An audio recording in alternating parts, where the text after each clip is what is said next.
Attorney Ricky Tumutorgo, nagtataguyod ng katotohanan, nakikipaglaban para sa bayan. Mga kabunyog, mga kababayan, magandang araw po sa inyong lahat. Welcome po sa isa na namang episode ng ating talakayan dito po sa ating YouTube channel na Attorney Ricky Tumutorgo. Papanood nyo rin po tayo sa ating Meta or Facebook page na Attorney Ricky Tumutorgo. Kung hindi pa po kayo nakasubscribe sa Attorney Ricky Tumutorgo YouTube channel, subscribe na po kayo. Kung hindi pa po kayo nakafollow sa Attorney Ricky Tumutorgo Meta or Facebook page, follow na po kayo. O dito mga kabunyog, mga kababayan, ang mga topics kong dinidiscuss dito, hindi ko pa po ito nadidiscuss sa iba kong social media platforms. O ito, pag-usapan natin, palpak. Palpak yung matagal ng ginagawa. Actually, mga ilang buwan na rin to, magdadalawang buwan na ba? Yung kanilang kami naman signature campaign. O, itong mga DDS, naglunsad sila nung signature campaign. Ginawa nila itong campaign o kampanya talaga, massive, ibig sabihin, talagang pinanawagan nila sa ibang bansa, sa Pilipinas, sa iba't ibang lugar sa Pilipinas, yung kanilang yung sa tingin nila mga supporters ng DDS, talagang inano nila na mangampanya para magpapirma. May mga sasakyan pa silang may tatak ng ay, kami naman. Talagang kitang-kita mo, may mga bus, may mga pick-up, may mga vans. No? Talagang may resources na ginamit, ginastusan. At sa sila, pumupunta sila sa mga palengke, pumupunta sila sa mga bus terminal, sa may mga malls, kung saan matatao sa mga pampublikong lugar. Talagang ginawa nila itong campaign. Kampanya talaga.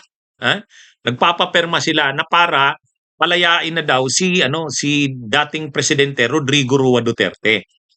Ngayon, ang problema, nagtuturuan sila. Napapanood ko yung mga vloggers ng DDS, sila nagtitirahan eh. Yung isa, yung Tio Moreno, at saka yung isa, yung Joy, ano bang nun? Nagbibirahan sila. Sa kanilang birahan, sinasabi nila na sabi nung Joy, hirap na daw siya, hindi na kaya, ibig sabihin nahihirapan na sila sa pagpapapirma. Tanggap niya 'yon. Yung Tio Moreno naman, ang sabi niya, sinabi na kasi sa inyo, hindi madali ang pagpapapirma na yan. So ibig sabihin, tanggap na nila na kahit yung target nilang 500,000, nahihirapan daw eh. Parang 50,000 o ano pa lang yata ang napapapirma. Kaya palpak yung papirma na yan ng mga DDS. Yung inaasahan nila na makakagain ng support, wala eh. Yan yung lahat na lang ng ginagawa ng DDS. Hindi umuubra eh. Yung panawagan ng people power, hindi umuubra. Yung panawagan nila ng kudeta, walang sumusuporta. Yung panawagan nila ng withdrawal of military support, wala rin. Yung panawagan nila ng si Barsaga, nanawagan pasukin na daw yung Forbes Park, wala rin. Yung panawagan nila ng impeachment, wala rin. Panawagan nilang mag-resign si PBM, wala. Talagang wala eh. Ang pag-asa na lang nila, election sa 2028, doon sila umaasa. Kahit itong papirma nila, ito nga, hindi sila nagkakaisa dyan. Sabi nung ibang DDS, bakit pa kasi tayo magpapapirma? Para saan yan? Kahit naman ipadala mo yan sa ICC, hindi naman tatanggapin yan. Kahit ipadala mo yan sa Korte Suprema ng Pilipinas, wala rin namang epekto yan. Parang sa kanila mismo sa mga DDS, nare-realize nila, bakit nga pala tayo nagpapapirma? Saan mo to ipapadala? Kaya ito mga kabunyog, hirap ngayon ng mga DDS, hindi maka-raise ng perma. Yung target nilang 500,000, wala, hindi nangyari. Parang 50,000 lang yata ang na-raise eh.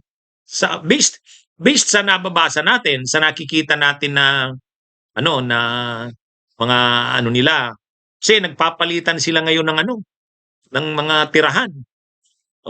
Kasi yung nakaisip niyan na kung nagawin yan, at actually sinuportahan naman sila sa pondo, logistics, kasi kita mo naman, ang dami nilang vans, ang daming bus, ang daming sasakyan, may mga nakalagay, kami naman. Hindi Ibig sabihin niyan, ginastusan 'yan ng kampo ng Duterte, ng kanilang ano, ng mga DDS. Kaya lang ang problema, hindi naman talaga gano'n nakalakas yung Duterte sa baba. Pinakamadali sanang magpapapirma niyan yung mga politiko.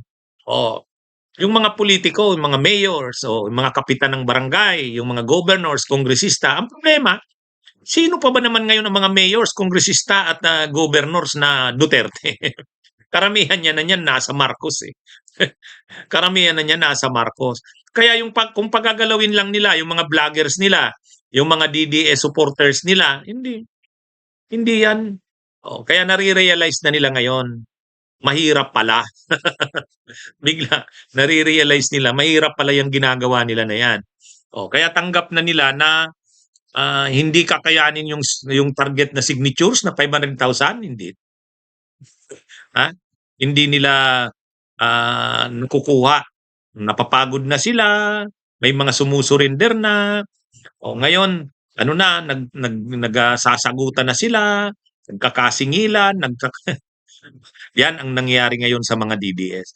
Ano lang ako, nakikita ko kasi yung mga post nila, yung mga sa sagutan nila, no? Yung mga tutsadahan nila. Mga DDS yan mga DDS vlogger. Ang malinaw dito, tanggap nila na hindi nila na-achieve yung target. Ang malinaw din dito, parang sa kanila, worth pa bang ituloy ito? Doon, hati na sila doon. Yung iba, wag na kasing ano yan, hindi natin kaya. Sinabi na kasing hindi natin kaya, sabi nung isang vlogger eh. Oh, na biglang-bigla na ano sila ngayon. Kaya lang, inano na nila yan, sinimula na nila yan, broadcast na nila yan, pinagmalaki na nila yan, na marami daw na suporta. O pero ngayon, yung mismo mga organizers, parang sumusurinder na eh. Hindi na daw nila kaya. Yun namang isang grupo na ang sabi, sinabihan na kasi kayo, wag nating gawin yan. Hindi naman, mahirap naman yan, hindi madali yan. O yan. So nagkakasingilan sila. Ha? Mga kabunyog. Ang pinaka-issue din kasi, para saan? O, yun, doon pa lang hindi na sila nagkakasundo. Saan mo ipapadala yan? Sa ICC? Tanggapin ba yan? Magkaroon kaya yan ng bearing sa ICC? Mukhang hindi. O, yun. Yan yung problema. Pangalawa, sa Supreme Court ng Pilipinas, mayroon ba yan na epekto sa Korte Suprema? O, kaya nagkakaano sila, yun, doon sila nagkakagulo. Ha? Mga kabunyog, mga kabayan.